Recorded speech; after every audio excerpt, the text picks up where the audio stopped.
What did I say? Others unable to go to school. Parents desperate. It all seemed so hopeless. The teenager who has to practice going to school again when the halls are empty. Will she ever make it back? If she does have a panic attack, I can be able to be there. The little girl, once the star in the pool, crippled by obsessive-compulsive disorder. And do you fear you have a little OCD, always double-checking your locks or the stove? Then this journey is for you. Tonight, extraordinary access inside the therapy room. David Muir and one remarkable journey with the children. Good to see you. You too. 5 years in the making. And what he discovers will simply stun you. And a new breakthrough science just this week. Tonight, the children who break away from their fear. Hi, David. David, I did it. Come a long way. Right before your eyes. Here now, David Muir and Elizabeth Vargas. Tonight, a stunning look at children and fear in America. Every parent knows that watching a child suffer from fear and anxiety is heart-wrenching. And David, you've been on quite a journey with these kids. Elizabeth, as you know, for some of them, just getting out of the house in the morning is an enormous struggle. Consumed with fear about what could happen. Is everything going to be okay? Tonight are 5 years following them, and just this week, the new science. What you're about to see is very personal, very powerful, and what we found at the end of the tunnel left us speechless. Inside this suburban office building in New Jersey, a small yellow room where a battle is about to play out right in front of our cameras. 15-year-old Bridget looks like your typical teenager on the outside, but inside, she is wrestling to break free from unimaginable fear. And on this day, her progress is measured in inches. What do you think? That's more like 9. Well, come on. Look at that. Her therapist is measuring the couch for Bridget. All right. Every inch counts. You could lean against the armrest with your arm. From her elbow to her hand is good for you. Okay. Why don't you? The woman at the other end of the sofa is about to move from her chair to the couch. Tell me what's going on inside. She got so close and she's never been this close before. She's never been this close before. She's sitting on the same. That woman who has Bridget so terrified is her own mother. Bridget believes her mother is somehow contaminated, and Bridget's fear is that her mother will contaminate her too. Now I want you to remember. Bridget has been diagnosed with obsessive-compulsive disorder. Her particular obsession, an irrational fear that her own family is somehow contaminated. And because of the contamination, she can't be near them. I just have to prove to her that I can do this. Who is Bridget talking about? The OCD, as if it were a person trying to control her. She's not going to win this time because she's won too many times. It's just a trick and then anxiety will go down. But on this day, the OCD is still winning. She was just really close. For Bridget, it's become all-consuming. My OCD has taken over most of my life in the past 6 months. I haven't been able to be at home, touch any of my belongings that are at home. I haven't really seen any of my friends. Long before the worries, Bridget was a beautiful little girl, smiling from ear to ear. Growing up, playing with her 2 older brothers, a star student at school in the gifted program, with a proud mother and father at home. A standout swimmer in the pool, a fish in the water. The first signs that all of this was beginning to crack came at just 11, with what Bridget's mother Karen says was a need to be perfect at school. Everything had to be 100, or she had to know every spelling word. Then all of a sudden she started to notice that her books had to be in a certain place and she didn't want certain things touched. She noticed that you were a bit of a perfectionist, had to do everything perfectly with schoolwork. And surprisingly, we were able to stand right next to Bridget as we talked with her. Why us and not her own family? Her doctors say this proves just how irrational the OCD can be. Bridget's mind is fixated on her own family, and the OCD won't let go. 8th grade, miraculously, it was pretty much better, so I stopped taking my medicine. I stopped going to the therapist, and then that's when this came up. Her OCD would come back with a vengeance, and this time her fear had morphed into contamination. The contamination, and think about it as being something that's dirty, radiation or something like that, it spreads. Bridget's doctor, Alan Wegg. in Bridget's case, how do you go from being a perfectionist to someone who can't touch her parents, can't even be in the same home with them. It seems so extreme. You have to think about OCD as sort of entering a person's mind and looking around and saying, where can I cause trouble? And so what better way for an OCD to torture her than to say, you can't be in the same home with your family? The doctor reminds Bridget to keep her eye on the prize and all of the things she's had to give up. Her family. It's been 4 months since she's been home. She lives with her grandmother nearly an hour away. And all of that swimming she loved, that time in the pool, she's been forced to give that up, too. She can go an inch. All right, let's just do it an inch then. Inch? Yeah. This way. Yes. So you have to be careful not to lean. All right. That's about an inch right there. For so many parents, it is excruciating watching your children suffer, not knowing if they'll ever break away from their fear. It's overwhelming, and really what it is, how it encompasses everything in your life, and how I didn't realize it could grow to where it is now. The treatment we're allowed to witness is rarely shown on camera. It's what's called exposure and response prevention therapy. Bridget must expose herself to her fears to desensitize herself, getting closer to her mother, 1 inch at a time. I feel helpless for her. I want to reach out and touch her and hold her, and that's the one thing that I can't do to try to make her feel better. Breathe through it. It's the last one for the day. Bridget can't even speak. She whines and shakes on the couch. She doesn't want her mother to talk either. Don't. Okay. Well, your mom is sitting on the couch with you in my office. For Bridget, this in and of itself is remarkable progress. During her last visit, her mother couldn't even sit on the couch at all. It's the trick of the brain, pretty much. It's like my mom just sitting on the couch. It's no big deal. The OCD makes you believe more fear than there actually is. And Bridget is hardly alone in her fight against fear, her fight against OCD. Rocco DeCorso was just 8 years old when his mother took this video of him. Mom, what did you say? I don't remember. Get the phone. Mom. I don't remember. Please get the phone. Rocco's obsession revolves around the fear of getting sick, the fear about what could happen when he leaves for school. Say, what did you say? I don't remember. Mom. I don't know Mom. what I said, honey. Mom. I don't remember exactly what I said. Mom, what did you say? His fear is relentless. He wants her to promise him nothing bad is going to happen. I can't answer you anymore. You sure that's what happened? You sure that's what Rocco, what did I say? I said He begs his mother to repeat herself. Even for the most loving of moms, it can break you. I don't remember what I said. I don't know what I said. Why do you do that? His mother taking this video to show the doctor what they go through every morning together. These images captured just weeks before his diagnosis. Rocco has OCD too. His fear of what if consumes him. Say, what about my day? His parents told us it started when he was just 5. I'll never forget going to a carnival. He was on a merry-go-round crying. Like, you're supposed to have fun. Why is this kid crying? Even now, with times when he asks the questions, it's really hard to have the patience. I mean, you know, we try, and sometimes you're like, get over it, knock it off already. Yeah, you know what you have to do. Honey, I don't know what you're saying. I don't remember what I said about the day. You'll have a great day. Why do you do this? I said a couple things. The difficult part when he was 5 years old. He says, I can't live like this no more. Coming from a 6-year-old saying, I can't live like this. I really live with God. And don't worry, Mommy, Daddy, I'll look down after you.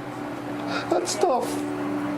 His parents tormented, watching their little boy struggle to get past his anxiety. All of this worry, and on this morning, Rocco hasn't even left for the school bus yet. Go. Goodbye. We met Liz Mickingvale, too. For her, it's a struggle just to get out of bed for school. Just 15 when she was diagnosed, her obsession is being clean. Every part of my hands. Scrubbing herself until her skin is raw.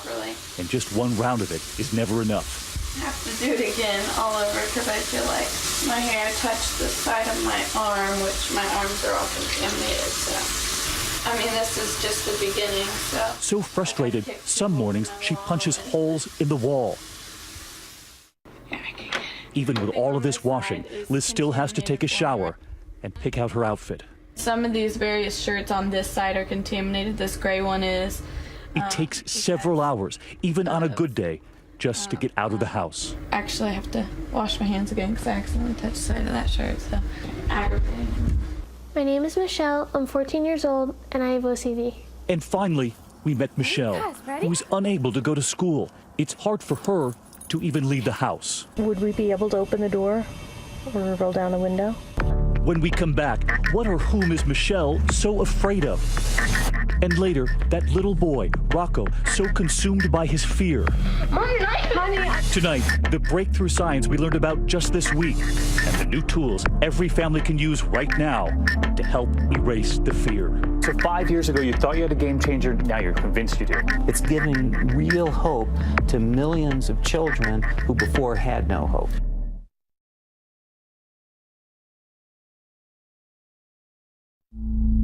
Once again, David Muir, as 2020 continues. 15-year-old Bridget sits in the waiting room 2 seats apart from her mother. Her obsessive-compulsive disorder, her fear of contamination, prevents her from sitting any closer. You'll remember the last time they worked the entire time on simply sitting on the same couch. Oh, don't. Okay. Karen has not been able to hug her own daughter for months now, and it's Bridget who's in the driver's seat. It is a painstaking process every time.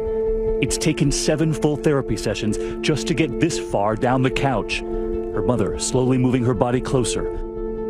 All is going well until her mother reaches for her purse to pay the therapist. No, it's too long. He don't hate. Bridget is afraid getting close to that purse will contaminate her. Bridget tells the doctor she's done. And outside, she shows us how even leaving together is not easy. Now she has to come out and I close the door, because if she touches the door, then I can't touch the door anymore. All of this is irrational, and Bridget, like so many children with OCD, knows that. But she's still afraid that her mother and the rest of her family at home is contaminated, and Bridget refuses to go there. Her mother is about to drive her nearly an hour away back to her grandmother's. Remember, that's where Bridget now lives instead. I can't put my feet and my shoes on the ground, so I take them off and then put them on top. And then I sit sideways. For Bridget, everything is complicated, even the simplest of things like getting into the car. She takes off her shoes because they can't touch the floor of the family car. So I can't be too close to her. Before I used to have to sit on my feet and they would become numb. While inside another car, another mother and her daughter in their own relentless fight against OCD. What are you trying to tell your OCD? To get lost. 14-year-old Michelle LeClaire, who hasn't been able to step inside her own school for 4 months now. Her mother, Diane, had to quit her job as a teacher to work full-time, helping Michelle fight her OCD. When she was going to school, she would cry for an hour and a half every night, saying how difficult it was to go to school, but I couldn't touch her. Michelle's OCD also involves contamination, but her fear is different. Her family is fine. It's the kids at school she's afraid of, afraid they're dirty. She can't go to school or anywhere in public where she has seen the other students. We had to go like hours away just to go get like a pair of pants or get cleaning supplies, because everything around here was contaminated, all the stores were, because the kids from school had been there. It is a crippling fear that has left her isolated at home. Her laundry has to be done separately from the rest of the family, and one laundry cycle often isn't enough to convince Michelle her clothes are clean. Even the washer has to be washed. She showers incessantly at home, blistering hot water. At one point, her parents couldn't even get her out of the shower, not even when there was a brand new puppy waiting for her. We were gonna go get him puppy toys and take him to the store, and she was so excited that whole day. And after an hour in the shower, I'm like, we need to leave if you want to go, and she couldn't do it. I pulled her out of the shower, and she just sat on the floor and rocked and cried. Her OCD taking over her life. And as is so often the case, doctors say, with children who have OCD, Michelle plunges into depression. I became suicidal because I couldn't touch anything. You can't enjoy anything. So, there wasn't really a point in living anymore. A far different portrait from the little girl who was once a straight-A student, a dancer who loved dressing up, a child who once proudly displayed her smile. Your school situation will be... When we first met up with her, she'd already begun therapy with Dr. Weg. And now she and her mother are taking the next step on their own, actually practicing going to school when the halls are empty. They're headed to their first stop, the locker room. Just my heart's beating much faster now. And then slowly touch the door frame and then do the door handle. The doctor has told Michelle to touch what she's afraid of, what's dirty, and then to touch her own skin to prove to herself that there's nothing to be afraid of.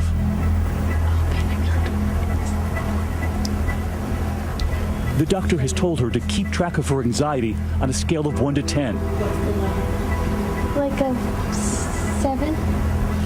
Touch the walls because you're not touching anything. You're only taking little baby steps. Michelle, you're not touching the walls. Touch your hands, your arms, your face.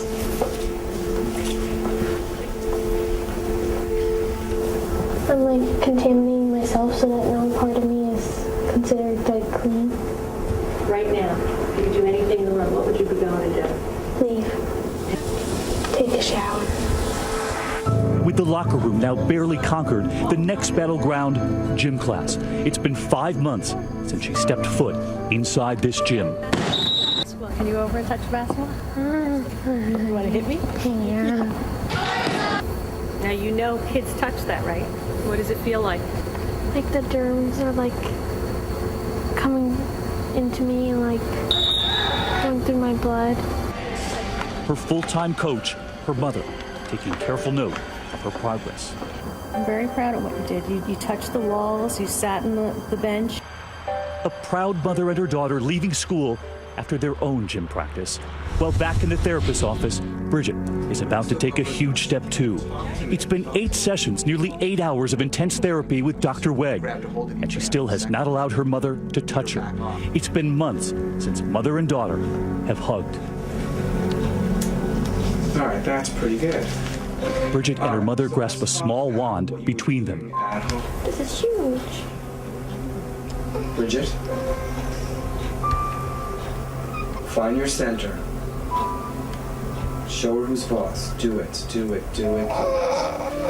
Just stay with it. Just hold on. This is the first time Bridget has touched her mother in 4 months. Bend your fingers. All of my fingers? Yes.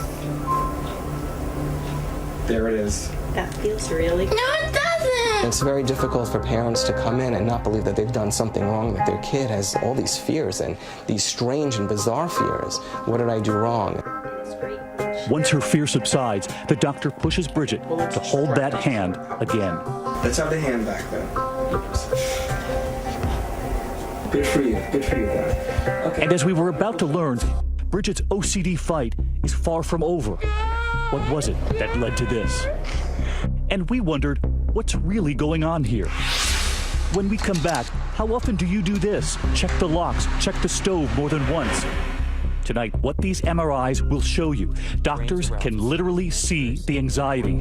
And what the new science is now revealing for anyone who ever thought they might have a little OCD. And Michelle, who tested the locker room, the gym, we're there for her first day back to school.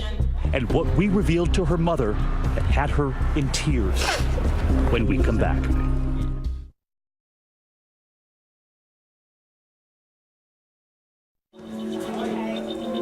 2020 continues with the children who break away. Once again, David Muir. After 4 months at home, paralyzed by fear, afraid other students at school are contaminated, Michelle tries to go back to school, 1 class at a time. Science class is first. You mean working groups of 2 to 3? I felt like I needed to get back at the OCD and feel like I could do it. She's crossed the first big hurdle. She's there in class, but right away, within minutes of the first period, we notice Michelle is already anxious about something, asking about the 8th grade prom and an overnight trip to Hershey Park. But you're going to Hershey, right? It's a trip that is still 2 months away, but she can't imagine an overnight trip away from home. She's just trying to get through a day at school, science, shop class, and lunch in the chaotic cafeteria. It's a little weird because the kids are like, where have you been? Even the principal, uncertain, about just how to handle Michelle on her first day back. I put up my hand to kind of do a high five, and she didn't blink, and she high-fived me, and I knew we were on the right track. Michelle has made it back to school, but next comes the real homework, the next battle in her fight against OCD. After school, she goes to Kohl's, the one department store she fears most. I'm feeling anxious already just thinking about going. Not because of the store itself, but because of the other students she has seen there. Am I going to be able to pull into the parking lot? Yes, you can pull into the parking lot. Okay. Can you stick your hand out the window? What's happening? The drones are coming through. How does that feel? Icky. Michelle knows her fear is irrational, but that is OCD. What's going through your head, Michelle? That I'm dirty. I'm going to get out. I'm just going to get out and stand right here. Mom gets out of the car and then reaches down to touch the pavement. She then holds onto her daughter's hand to show her nothing bad will happen. See, I touched the ground, you touched me. And now the hard part, actually walking toward the store to the entrance that Michelle hasn't walked through in over 4 months. The store is contaminated from the kids at school. What about the people out there who might say, you know, we're enabling these children and a little tough love would probably be better? Just push them into the department store or... Think about when you're afraid of anything. If someone tries to push you against your will, harder than you feel ready to, your tendency is to dig your heels in, to say, you know, to just pull back. They want to get better. Do you want to walk back and forth just on that line? The idea is that once you face your fear and you face it over and over and over again over a period of time, you become less sensitive to it. You can't go and run and touch the door and run back? Okay, I won't push. You did good. How do you feel? I feel good. There is a hug from her mother, a mini milestone before they head home for the day. Well, back in the therapist's office, Bridget is still trying to get home. For her, it's been 6 months living away from her family. And Bridget is about to face her next fear. Her mother now on the couch. Next comes her father. You're 15. He's missed half of that year. He's waiting. Her father walks in, but the family has asked us that we not show his face because he works undercover in law enforcement. She cannot make eye contact with her own father. When you feel ready, I'd like you to try to unball yourself. We sit in the room for 35 minutes. Bridget's still trying to calm down. She still can't even look in the direction of her own father. And then the small steps begin. Bridget musters the courage to look at her father's shoes.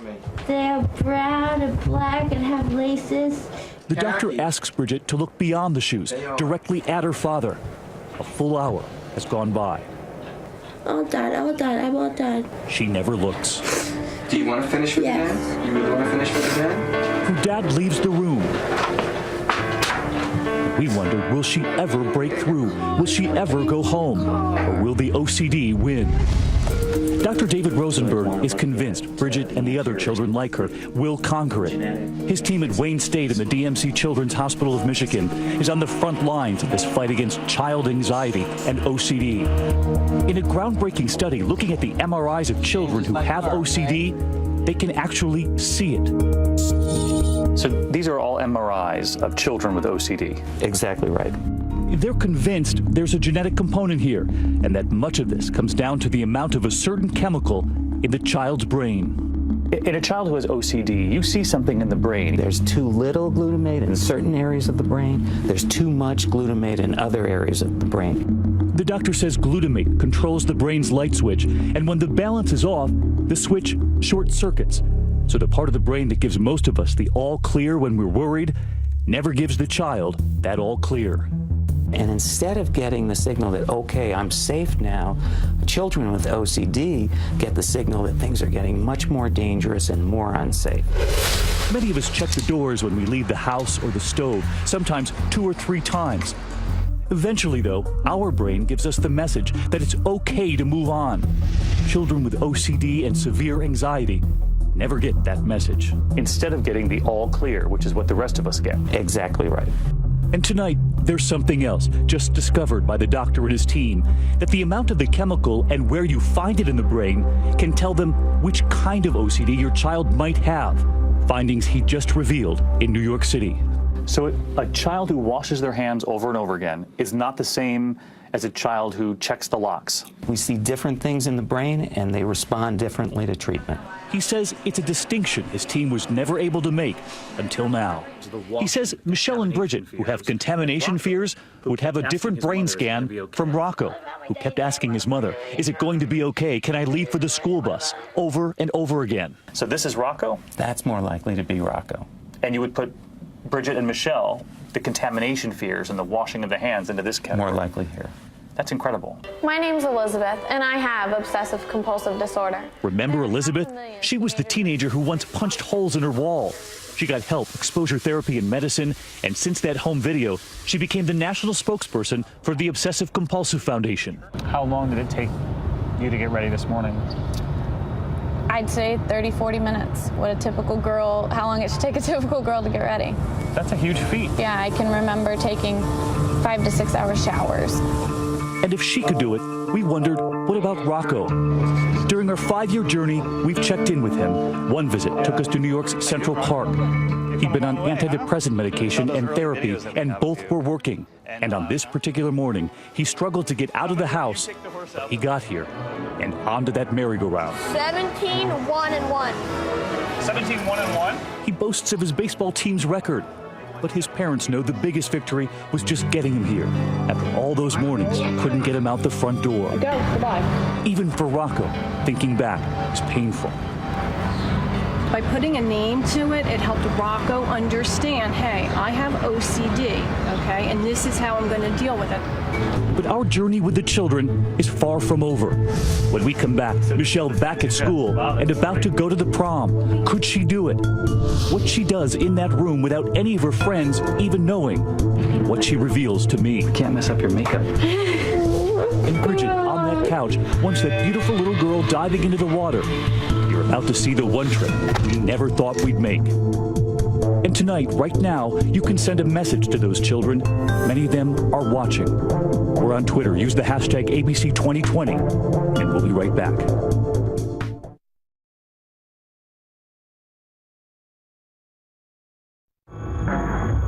We continue with more of 2020. Once again, David Muir. Bridget has now reached her final hurdle, her own father. Last time, she couldn't even look at him. Can you follow my hand over to your dad? Good. Stay focused on my hand. On this day, she gets closer, much closer, touching Dr. Wegg's hand, and he is touching her father. Catch your breath. Stay focused. Go ahead. And then, Bridget touches her father herself. Good. The first time in 6 months. It's hard. These are her last steps before Bridget decides she can finally try to go home. The next session, and Bridget sits between her parents on the couch. She's about to move toward her father. That's nice. He's helping you out. And finally, an embrace. Hey, buddy. Hey, buddy. Hey, buddy. This was undoubtedly her biggest breakthrough yet as she tries to get home. While for Michelle, the biggest challenge is that trip away from home, that 8th grade prom, an overnight trip with some of those same students she once feared. Hi. How's it going? Getting ready for the prom? Yep. So this is the fancy dress. Wow, that's pretty. She's proud of her dress, proud of being here. And her friends, they're proud of Michelle. She has kept her OCD a secret until now. She told me that she had like a disease where she was kind of afraid of what might happen to her if she like came into contact with other people. But as her friends get ready in that room, they have no idea that on the inside, Michelle is still fighting that OCD. You don't do school activities. Nope. So this is a big deal. You know, sleeping in a bed that's not mine. Not being with family, you know. So, I mean, it's different. A lot of people might think, well, that's just being a little homesick, that everybody gets that. Yeah, but I think for me, because I've been with family for just 4 months straight, it's harder for me to let go. And you're feeling it already. Do you feel badly because you've left them? I guess. But I know it's what my mom and my dad want me to do. So you're doing this in part for them. We can't mess up your makeup. As the girls assemble in the hallway getting ready for the ballroom, Michelle shares the anxiety that is now creeping back. I mean, I'm so worried that the OCD is going to pick on something and then I'm going to have to obsess over it. She has already quietly tested the bed by sitting on it, just to prove to herself that a bed where strangers have slept won't make her dirty. Just like she tested that gym locker long before, and that walk through the Kohl's parking lot. But this time she was testing herself, without her mom, without her coach. You did that on your own as your friends were in the room. Mm-hmm. Do you think they even knew that you were trying? No, probably not. I think they're knocking for you. Her friends are waiting. That prom is about to start. And just outside, just out of sight, Mom waits as well, just in case. I don't want anybody to see me because I don't want her to feel bad. But I need to be close enough that if she does have a panic attack or if she can't do it, that I can be able to be there. When we come back, we search for Michelle at the prom. What will we find out on that dance floor? While back at Bridget's house, where she is finally home, we were not expecting what happened next. Don't want to go in. You're about to learn why she won't step into that room, and what her brother, watching it all, is about to reveal to all of us about their mother.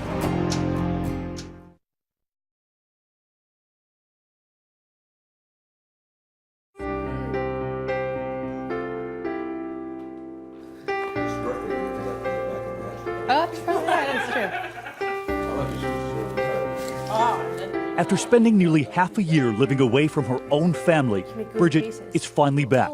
And so is that trademark smile she so often flashed as a little girl. So now I can touch my mother, my brother, and my father, and I'm living back at home. So I guess it's pretty much full circle. Sharing a meal with the same family that she was once so terrified of, terrified that they would contaminate her. She takes us to a room. So I do my schoolwork on the floor here, just here, and then I sleep here. I can't actually use a blanket because I don't know who has used the blankets before. And Bridget, every day, remembers Dr. Wegg's words. You have to face your fears. It's flying into the darkness. But flying into the darkness still isn't as easy as it sounds. She takes us through the house to the doorway of the den, where she stops. She tells us she can't go in. Do you feel like it's creeping back a little bit? Yeah, definitely. Because I'm very good at avoiding things and making it look like that I'm not avoiding it. That's how my mom doesn't know. Like, I don't even think she noticed that I haven't been in the den, because I'm very sly at that. But Mom, did you notice? Oh, I know. It would be, Bridge, come sit in the den. So she would come sit in the den for, maybe 5 minutes, and that would be it. Now, Bridget admits she can't make herself go into the den at all. It is a major step backwards. Do you sense pressure from other parents who might say, why don't you just make her go in there? Because I've tried that. She just breaks down completely when she's not ready. And that's a horrible thing to see someone, go through. We notice her brother sitting in the den. He knows his sister is still tormented by fear. I'm curious what goes through your mind as you're watching your siblings struggle through this. We know that this isn't her fault. I think that there's probably a point when she thought that we were blaming her for this, and that's definitely not the case. He told us he's proud of his sister, and he's about to reveal something about his mother. How proud of her he is too. Do you feel sorry for your mom at all, given what she's been through? Well, I always knew, if anyone ever asked me, I'd say that my mom's the nicest person in the world, and I'd, stake my life on that. And it's definitely a difficult process for her, and I think she's a great woman, and I'm glad she's my mom. That's really nice. Thacker, come here. The whole family taking it one day at a time, all for Bridget. Hey, y'all. While for Michelle, that time has arrived, that prom she so feared. We snake our way through all of those kids looking for the 14-year-old who once couldn't get out of her own house, the teenager who couldn't step inside her own school. Now, after all of that, on the other side of the dance floor, we found this. Michelle dancing with her friends. And just outside, her mother out of sight, wondering if her daughter is out of the woods. How's she doing? She's tearing up the dance floor. No, really? She's on the dance floor. Oh, that's a big thing for her. Big smile. Oh. Mom's proud. Are you proud? Very proud. And another moment we thought unimaginable when this journey began. Bridget getting into the front seat of the car with her mother, something she couldn't do just a few months ago. And where were they going? To the pool Bridget has so missed, the water she so loved as a little girl. We are about to try it again. You ready? I'm ready. Bridget told us it's hard to believe she's here. What are you going to show me, the butterfly? I'll show you some butterfly, yeah. Show me how it's done. Yeah. We were there the day you told Dr. Wegg that you were going through this therapy so that you could swim again. And we're here. Yes, we are. Should I time you? Nah. That wouldn't be fair. No, we're not. We watched. She was off.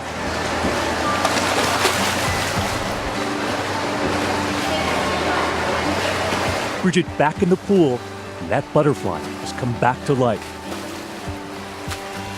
And for the mother who never gave up, I can't put it into words. It's just such a good feeling. Come a long way. Yes, I have. but we all knew that day that this was just the first lap. We promised we would stick by them for the journey. And tonight, 5 years after we all first met, where is Bridget now? Where is Michelle, who made it to that prom? And where is Rocco, so worried to leave his house? We go back for one more visit, and you're about to see a holiday weekend reunion you will never forget. You too. It's like you were about this tall the last time I met you. How tall are you now? How can I forget? Our little ride on the carousel?